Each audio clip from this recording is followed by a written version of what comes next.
Embeera eriwo wakati wa Dr. Jose Chameleon wamu n'omukyala oba abadde omukyala oba eyali omukyala Daniela Atim Mayanja ng'erinnya eryo mu bbanga si ddene nalyo lyakuba nti limugibwako.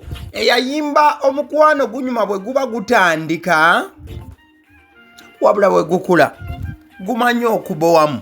Alabika teyatuwa statement esemberayo ddala nti omukwano we gumaliriza okutandika ne gunyuma wakati ne gubowamu.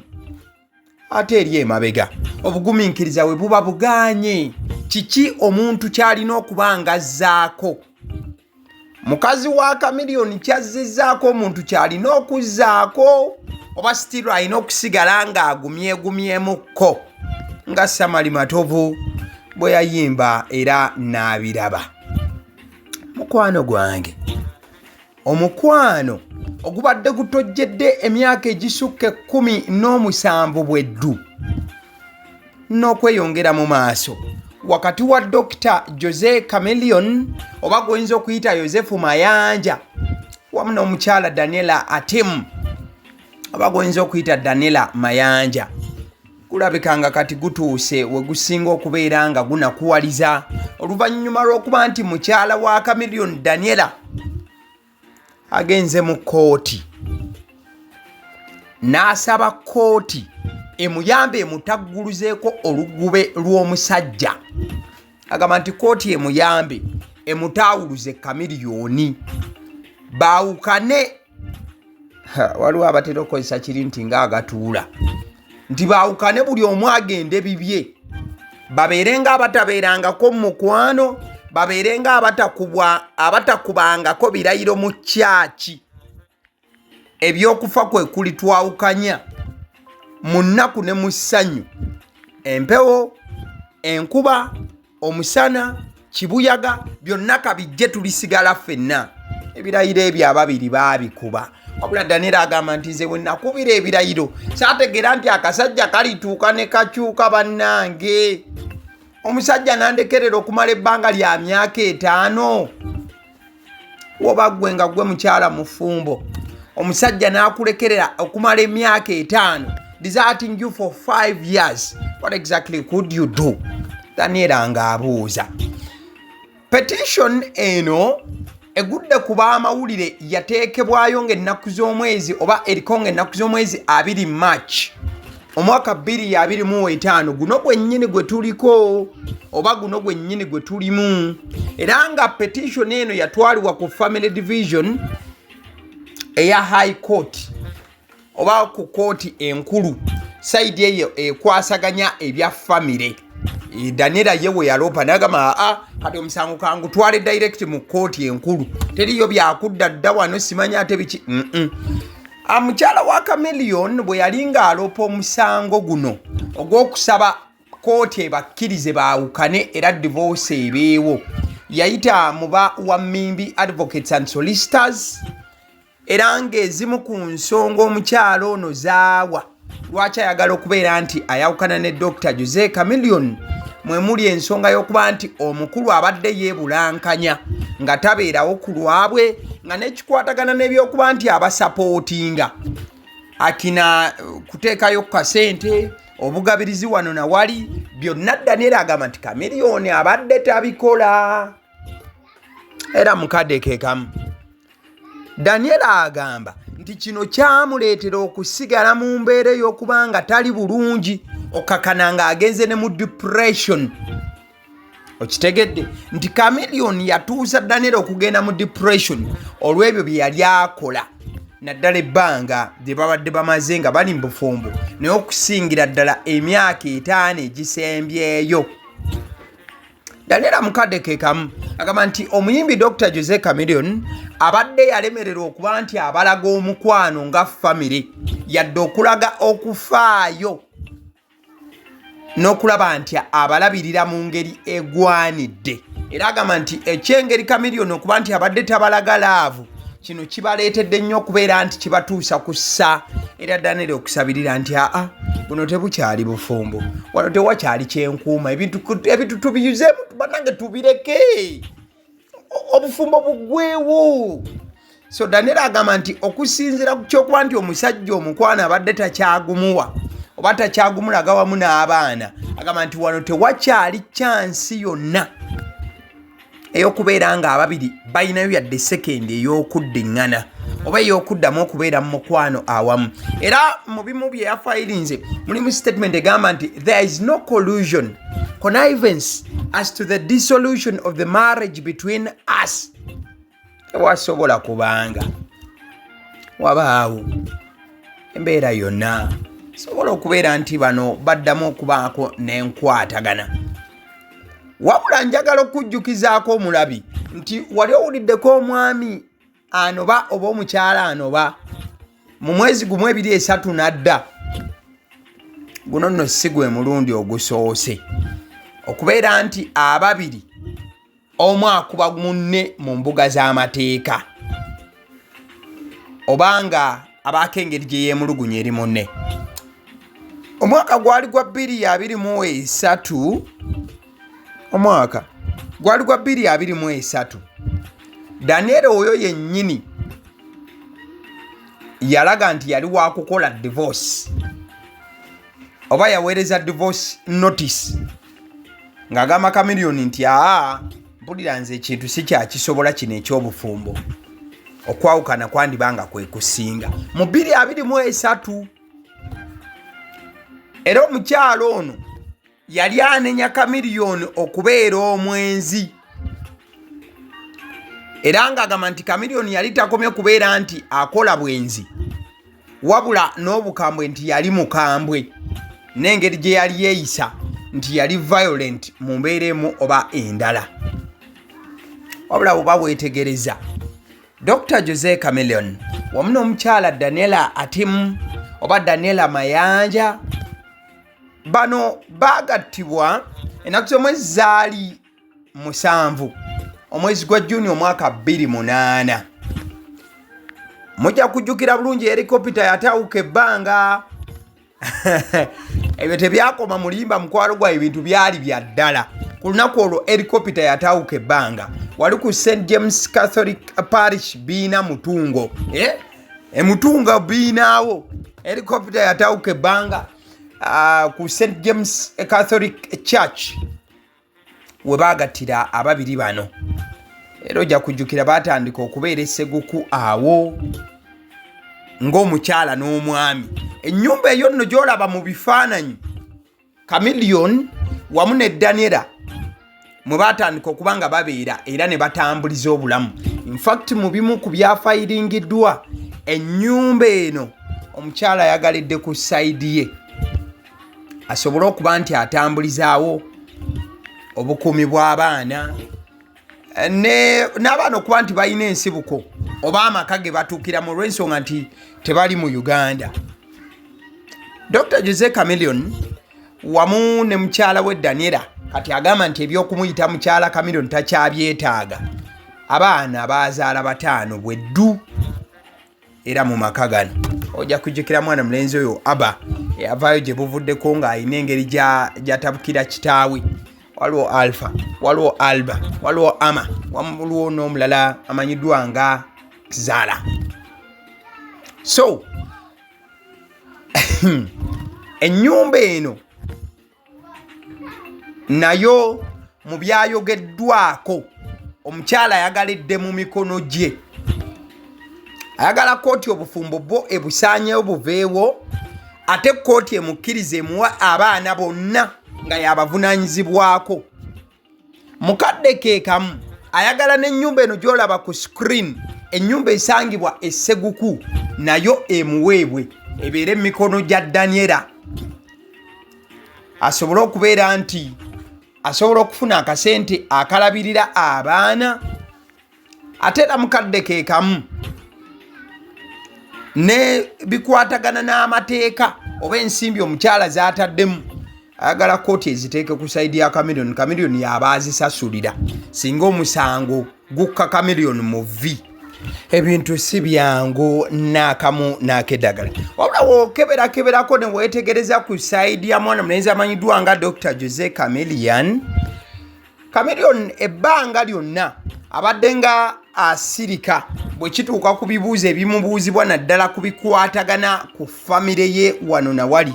Wabula ate era mukadde ke kamu mwana mulenzi Dr. Jose Chameleon we yavaayo okuba nti ayogera ku nsonga zino.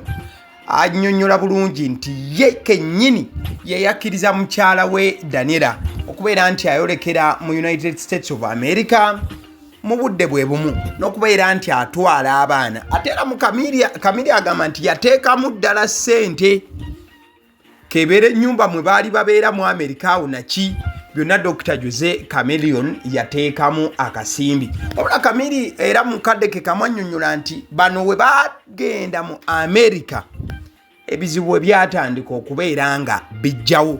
Chameleon agamba nti omukyala Daniela atimu yatandika okubeera nga embeera engeri gye kiri nti bali distance mpanvu, yatandika okubeera nga tamuwulira n'okubeera nti akyuka mu mbeera ze ng'omuntu. Wabula Chameleon agamba nti yasigala akyalabirira abantu be. Newankubadde nti ye omukyala abadde ng'avaayo n'ayogera ebyama bya famire n'ebiringa ebyo, Chameleon talekerangako awo kubeera nga awo afaayo eri abaana be. Mukadde ke kamu Chameleon yeekokkola oba yeesambajja kyonna ekibadde kimwogerebwangako nti abaana yabasuula mu gguluka. Agamba nti n'abaana abamu Daniela ye kennyini yabakyusa ne batandika okuba nti bamukyukira n'okubeera nga bakaawu. Chameleon still yasabye Kooti petition ebeere nga egijjawo oba bino bye bafayirinze ebijjewo wamu n'ennyumba ey'e Seguku eyo. Chameleon ayagala ebeere nga ya famire, so si kubeera nti eweebwa muntu sekinomu nti bagiwe Daniela nti ki aa. Chameleon agamba ye ennyumba erina kubeera y'abaana nga buli we bakomyewo batuukiraawo ng'ewaka. Wabula so si kuteebwa mu buvunaanyizibwa nti tugiwadde Daniela ebitundu 10 ku kinne waakyo. Nedda ennyumba bwetu si bwejja okuba nga ekolebwa. Mukadde ke kamu Dr. Jose Chameleon ensonga zonna ezisinga Daniela ziyatadde mu kipapula kino ng'ayagala okuba nga ayawukana n'okubeera nga awakanya bingi nnyo nnyini ddala. Chameleon agamba nti omukyala Daniela asobola okuba nga yeerabirira engeri gye kiri nti mu United States of America akola. So Daniela ebyo byataddemu ng'afayiringa nti era still Chameleon asigale ng'amulabirira wano na wali. Ekyo tekijja kuba nga kikola. Wabula eky'abaana okuba nti nno balabirirwa n'omuntu alina okuba nga abeera nabo. Chameleon yasabye joint custody. Babeere nti abaana babeerako ewa maama nga babeerako n'ewa taata. So si kiri Daniela kye yasabye. Daniela ye abaana yabadde ayagala full custody, abaana 5 bonna babeere mu mikono gye. So Chameleon agamba nti nedda, abaana tubeere nga tubalabirira mpalo olw'ensonga nti ffenna tuli bazadde era buli omu ayina ebyo by'ayagala oba values z'alina okuba ng'ateeka mu baana era ng'omuzadde. Wabula Chameleon yakkiriza eky'obufumbo okubeera nti buggwawo. Obufumbo yakkiriza bubeere nga buggwawo. Era okusinziira ku mawulire yaga The New Vision olunaku olw'Emmande gayogeddeko ku nsonga okubeera nti abafumbo bano ababiri Chameleon ne Daniela babadde balina okulabikako maaso g'omulamuzi principal judge Jen Akooye nga ensonga yabadde yakuba nti ebatabaganya. Daniela atimu teyabaddewo wabula looya we Emmanuel Wamimbi yabaddewo. Ate ye Dr. Jose Chameleon nti yabaddewo mu buliwo ne Counsel Roberts Friday Kagolo era nga session y'okuba nti nno babatabaganya yagenze mu maaso wabula nti bagenda okuvaayo ng'era tewannabaawo nsonga ntuufu etuukibwako. Ekitegeeza nti kati omusango gwandibanga gwolekedde Kooti okubanga ekola okusalawo. Chameleon ayawukane ne Daniela oba basigalewo singa kooti ebeerabye nga kigwanidde. Wabula njagala nsooke nkulageko Daniela gye buvuddeko akatambi ke ya recordinga oba akatambi akamukwatibwa nga ali mu America. Nagamba nti taba kubanga adduka kugenda mu America. Amazima ebintu tebyanditambudde bulungi. Mukama alinga eyamutaasa olumbe. I also really truly believe that if I did not come here, I would still be stuck in it. Because the system back home does not embrace people like us. When a marriage fails, it's the woman's fault. That is Daniela for you. Bwe yali mu America walinga ye wano banga agamba nti amazima ababutagenda mu America n'asigala Uganda. Obufumbo buno bwali bumusibyeko akanyaga yandibadde abusigaddemu. Era embeera teyandibadde nnungi. Olw'ensonga e Uganda wano wooweetegereza ensonga. Omukyala bw'ayagala okunoba ate bamuteekako omusango. Gye muvuddeko omwana mulenzi Gabriel Bule okuva wali ku The Daily Monitor ya encrypting a message eyali eteereddwa by the way mwaka gwali gwa 2023 September. Kati message eno weefulumira mwana mulenzi wa Gabriel Bule n'agamba nti eno yali encrypted message eyali eraga nti Chameleon si muzadde mulungi era nti Chameleon si muzadde afaayo eri abaana be.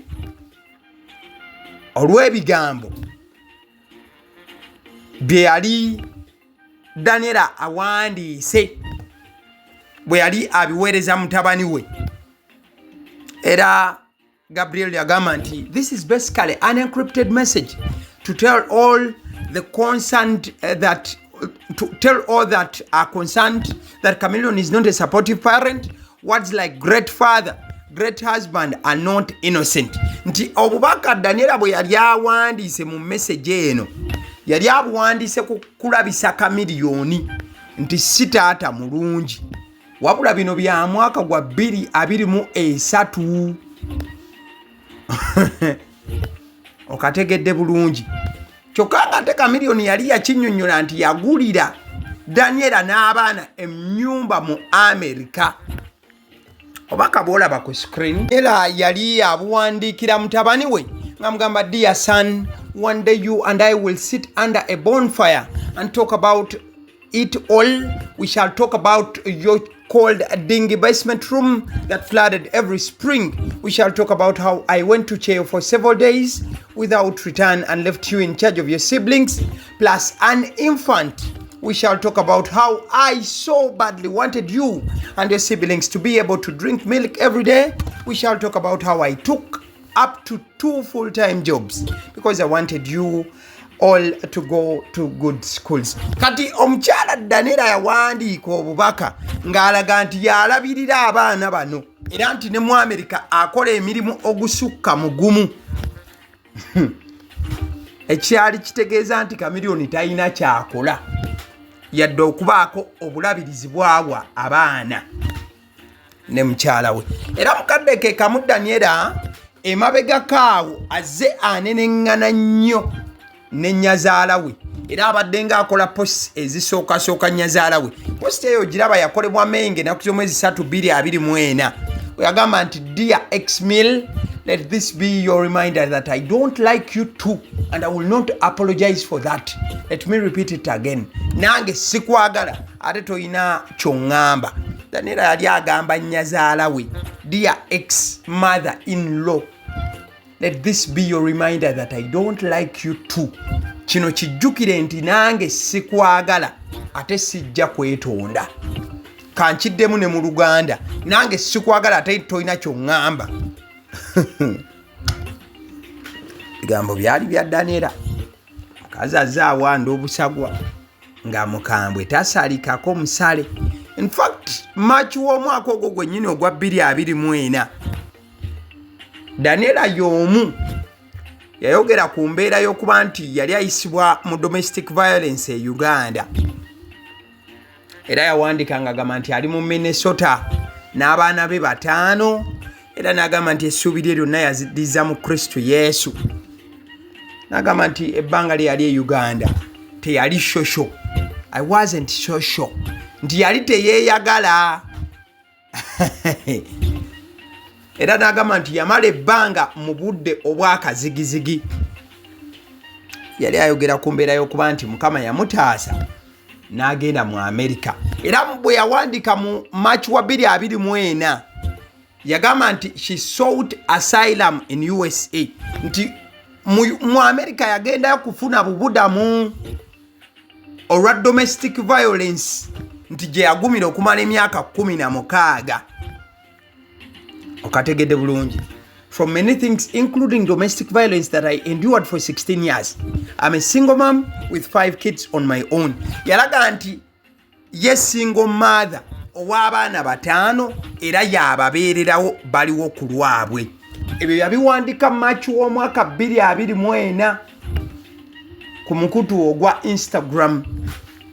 Abasobola okubanga mukebera archive bubaka bwali bwa Daniela.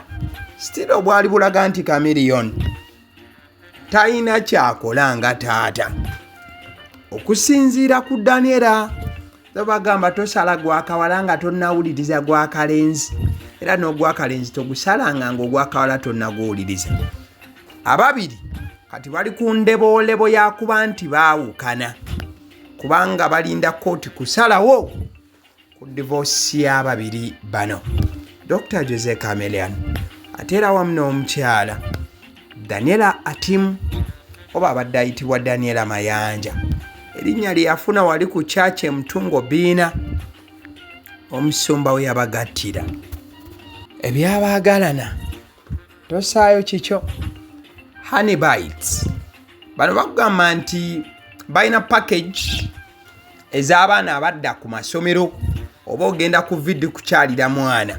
Basobola okuba nti bakuwa ebyokulya ebyenjawulo ba snacks ez'enjawulo, omuli daddies, omuli cupcakes, omuli donuts, omuli ebyokulya ebyenjawulo ebigwa mu layini eyo. Okadeke kamba basobola okukolera emigaati, pizza, ne bw'oba ng'oyagala cake eya buli mukolo ku 070 9 78 7508. Honey bites bagamba nti weebali okuba nti bakusaavinga. Kadeke kamu Alson Painters UG bo basiizi ba langi. Olina ekizimbe nga wakamaliriza bw'otyo kizimbe oyagala kisiiga langi, bagamba weebali beekwate. Bw'ate alina ekikadde ng'oyagala endabika yaakyo ekyuke mu kibeere nga kirabika ng'ekipya, still bakubireko ku 0705 193636.